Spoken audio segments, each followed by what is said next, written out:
Hey everybody, Tim here with today's episode of Star Trek Voyager, Season 7, Episode 12, Lineage. So this is one of those episodes where it's kind of difficult for me to do a review, to be honest with you, just because I kind of project onto this one.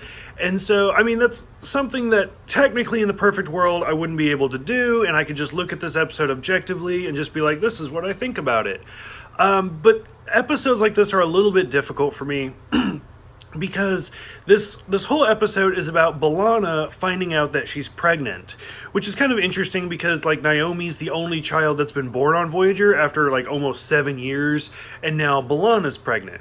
Now, the reason that this episode's so difficult for me is just because, like, so I've been married for 8 years now, and like my husband and I have kind of talked about having kids and thought about it, like, I don't know if I'm ready to be a father, like, but then they say, like, you'll never be completely ready, like, it just happens and then you go with it.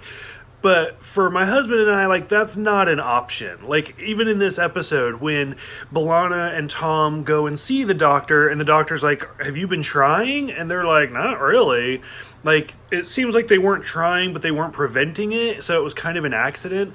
Like, that's something that's never going to happen for my husband and I. Like, and, like, the average surrogacy is, like, $30,000. So it's one of those, like, oh, you'll never be financially ready, but when the baby comes, you'll just do what you can.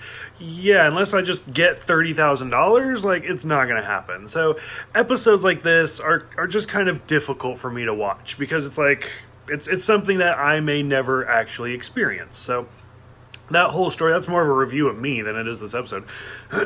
So, overall, like I said, the episode in itself is really interesting. The whole episode's not even about that. It's more about, like, augmenting the baby. So the doctor mentions how, like, there's a problem with her spine, and it just needs just a little correction, and B'Elanna's like, oh, I had that.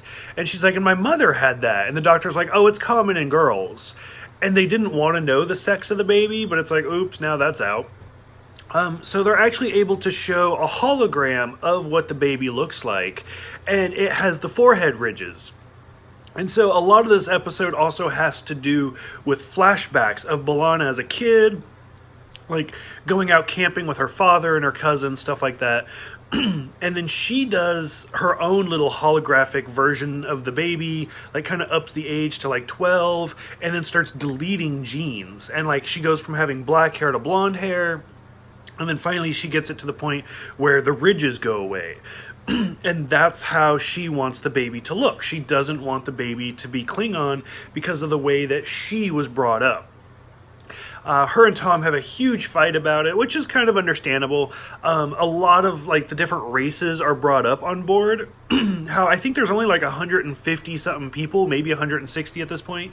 And she says like 140 of them are all human. So whether that's an exaggeration or not, I'm not sure. But it just kind of shows, like, and B'Elanna's the only Klingon. So she doesn't want her baby to kind of feel that same way. I do kind of love the scene where Tom ends up spending the night at Harry's on the couch. Like, something about that's just kind of funny.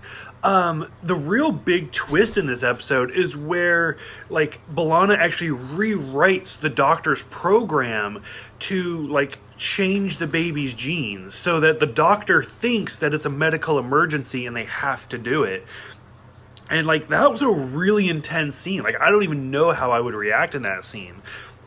And that's where we finally get some more of the backstory of, like, she basically tells her father when she was little that if he doesn't care about her being a Klingon or her mom being a Klingon, then he should just leave. And I guess, like, within 3 days or something, he did leave and she never saw him again. So she's always kind of felt responsible for that.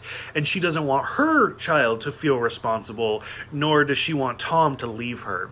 And so, like, overall, like, this whole episode has just a lot of emotions going on and a lot of stuff that I didn't really actually expect to be, like, this late in the series.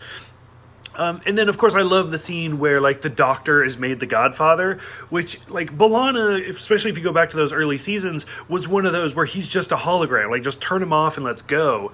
And now this is kind of her way of completely acknowledging his sentience. That because she's like, Neelix is busy with Naomi, Chakotay doesn't know anything about babies, like, the doctor should be the godfather. Like, he doesn't even have a name, but he could be a godfather. Like, that really kind of stood out to me. I really liked that moment between the two of them.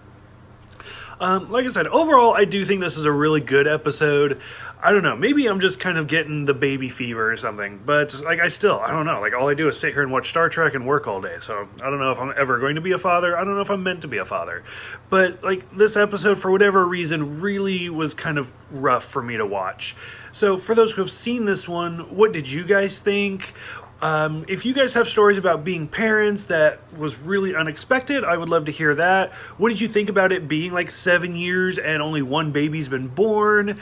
And what did you think about B'Elanna kind of reprogramming the doctor? So go ahead, let me know what you guys think. Thank you guys for watching and subscribing, and I will see you guys next time for Repentance.